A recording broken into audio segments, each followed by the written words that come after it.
All right. Good morning, folks. Frank Connors here. We're doing something very different this morning. We're on vacation over in New Hampshire. We are friends with a magnificent camp on Squam Lake. And so we realize we're here without a book, but Silas is Silas, so we are recording, people. Squam Lake is right off here. It's a beautiful day, and the story that I've selected this morning is called Controlling My Burning Desires. Here we go. I just know that I'm on some fire department's watch list. It's not that I'm a firebug or that I have any history as an arsonist. Honestly, none of that stuff. It's just that I do burn things, usually from large piles and at regular intervals, and I know that attracts attention.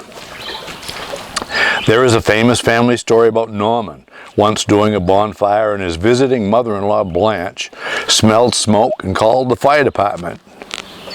I try to avoid a repeat of that incident by always calling my immediate neighbors before I squat in front of that pile of leaves with one match and touch them off.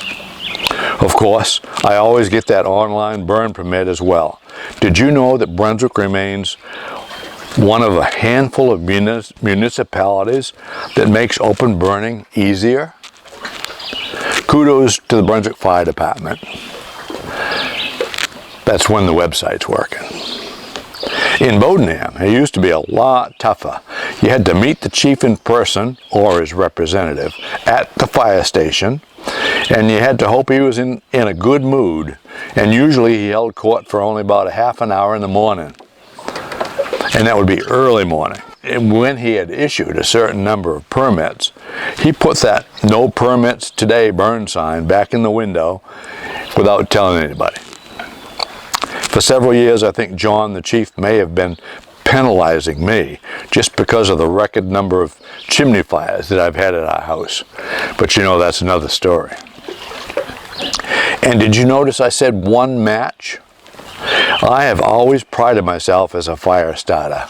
I was a Boy Scout, you know. I've been known to take on the project with one match, saying if I couldn't get the flame going with one match, then I probably won't burn today.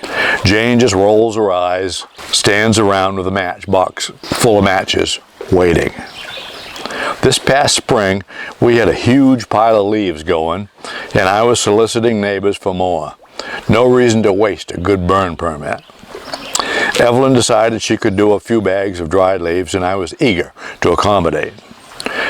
When I tossed the first bag aboard the fire, there was a bit of a flare-up, but I thought nothing of it. I went over and helped Evelyn with her second load.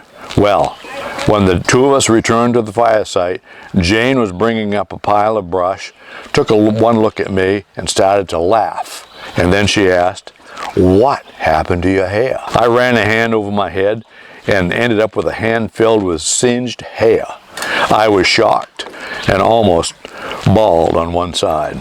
Evelyn acknowledged that she had noticed my hair, of course, but I think she worried that if she embarrassed the old fireman, I might not finish helping her.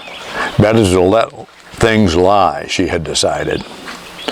So later this spring, Jane and I added a little fire ring down in the field. Home and garden stores have dozens to choose from. I take a bucket of scrap wood from my shop, top it off with a few chunks of pine, and we sit around that fire with collected friends and family, chatting, laughing, and telling stories. We've done it several times already, and it really is a good thing to do. Try it, but keep your hair under your hat. Thanks for listening, folks.